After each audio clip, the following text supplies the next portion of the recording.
Bienvenue pour les actus. De grands événements ont rassemblé les foules dernièrement. Découvrez cela avec nos reportages. L'édition du vendredi 12 septembre 2025 commence tout de suite.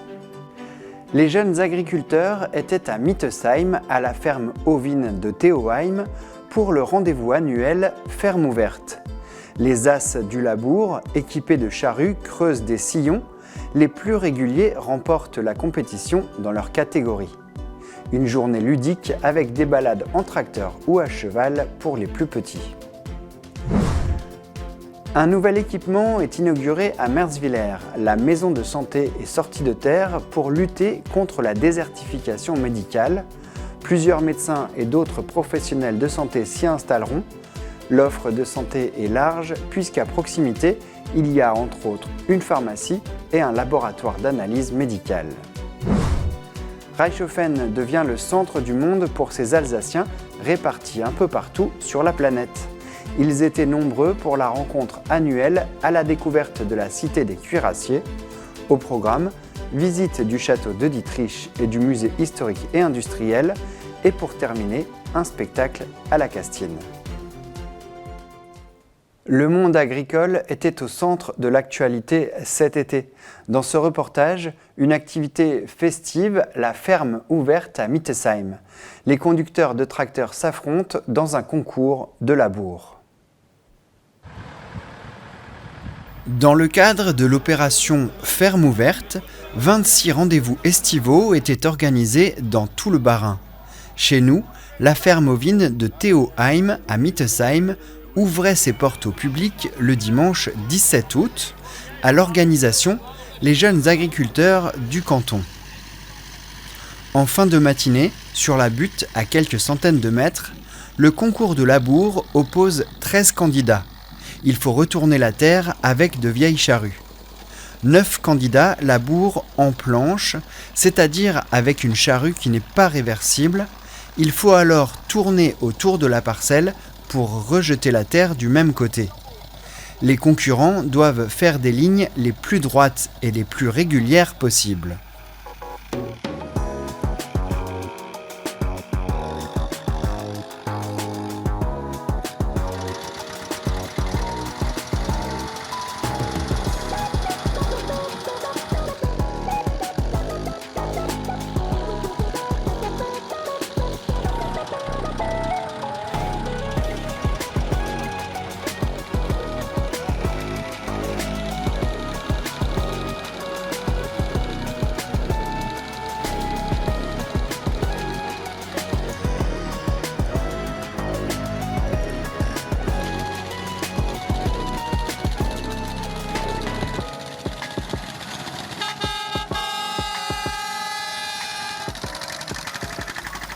Des animations sont proposées lors de la journée.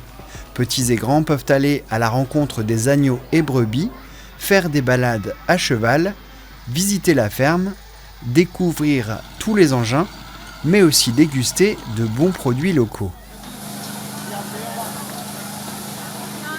Les meilleurs laboureurs sont récompensés en fin de journée et la fête s'est poursuivie encore quelques heures. C'est la première fois qu'une ferme ovine ouvre ses portes pour une telle opération. Environ 700 agneaux et brebis sont élevés ici. L'inauguration de la maison de santé à Merzwiller vient clore 2 années de chantier et ouvrir de nouvelles perspectives malgré l'approche de la retraite pour plusieurs médecins. On visite ces nouveaux locaux. La maison de santé a été inaugurée à Merzwiller le samedi 30 août. Rue Albert Schweitzer, les invités arrivent pour l'événement qui commence par les discours explicatifs. L'inauguration d'un équipement public est toujours un événement marquant dans une vie d'une commune. Le rendez-vous marque l'aboutissement d'un chantier commencé en novembre 2023, mais l'idée de cette maison a germé bien avant, lorsque plusieurs médecins de la commune approchaient de l'âge de la retraite.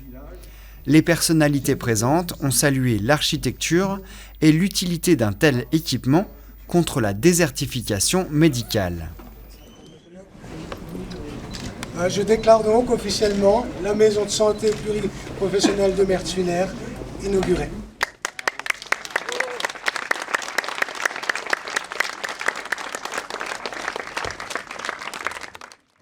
Le programme Petite Ville de demain a permis d'accompagner ce projet. Le coût d'environ 3 millions d'euros a été subventionné par l'État avec la dotation d'équipement des territoires ruraux pour environ 300 000 euros, autant par la région Grand Est, et la collectivité européenne d'Alsace a financé environ 500 000 euros. À l'issue des discours, des visites montrent l'intérieur, pensé par l'architecte Yannick Steinbrunn. Pour chaque cabinet, des salles d'attente avec de petites cabanes et des jonctions en forme de pointe pour rappeler cet esprit. Les caractéristiques du lieu d'implantation ont été prises en compte pour en tirer des avantages. C'est une conception bioclimatique. Alors, la réflexion sur la structure même du bâtiment a été faite de telle manière à ce que cette maison de santé s'intègre parfaitement à l'environnement et notamment au biotope qui est juste à côté. Et au final, cette maison de santé se retrouve sur un parc à l'origine qui était dédié aux promenades destinées à l'ensemble de la population, bien entendu, mais également aux résidents de la maison de retraite et de la résidence senior.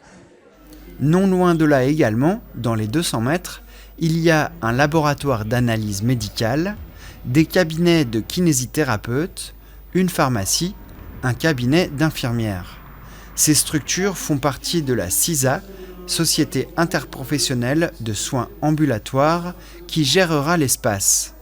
La maison de santé parachève l'offre de soins et ce n'est pas fini, des places sont encore disponibles. Alors, on est actuellement effectivement à 5 médecins dans le bâtiment pour une capacité de 6 médecins. Nous avons également un groupe d'infirmières qui sont 3. Nous avons un cabinet dentaire qui est à l'étage. Nous avons dans la maison donc la CEA qui a investi aussi un bureau et qui permettra à des assistantes sociales d'avoir des permanences.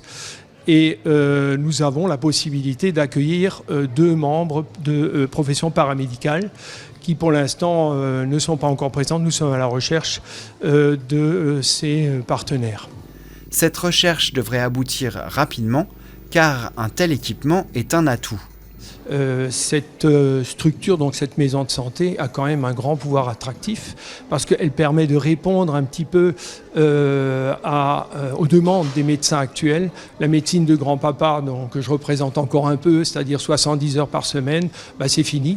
Et donc il faut pouvoir faire un partage de l'activité, un partage des moyens et également pouvoir accéder à une offre de soins plus diversifiée. On vous souhaite de ne pas avoir à fréquenter cette maison de santé à Mertzuiller, mais si la vie vous y conduit, vous y trouverez toute l'offre de soins de proximité nécessaire. Ils arrivent des 4 coins du monde à Reichshofen pour un week-end festif et culturel. L'Association des Alsaciens du monde tenait son rendez-vous annuel ici et les activités n'ont pas manqué pour ces curieux, toujours avides de découvertes, qu'elles soient proches ou plus lointaines. Lorsqu'on voyage à l'étranger, il n'est pas rare d'entendre parler français, mais aussi alsacien. Les émigrés de notre région, à peu près 100 000, sont partout à travers le monde et ils se sont retrouvés à Reichshofen. Lors de la 44e rencontre annuelle des Alsaciens du monde, le samedi 23 août, ils étaient plus de 300 à partager leurs souvenirs de séjour et à participer aux activités proposées par l'Union internationale des Alsaciens et son président Gérard Stedel.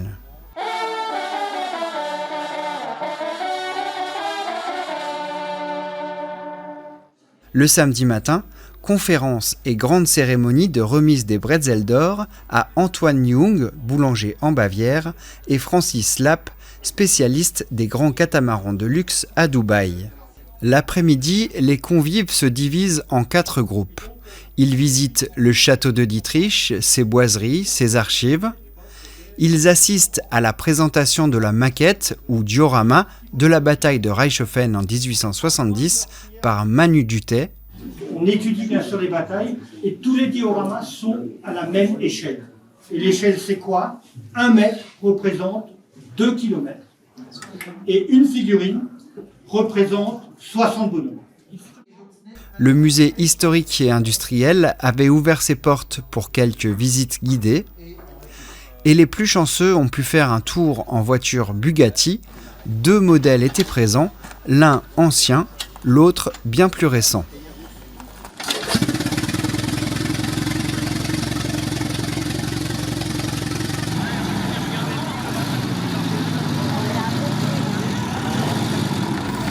La journée s'est terminée par un spectacle de Patricia Veller à la Castine.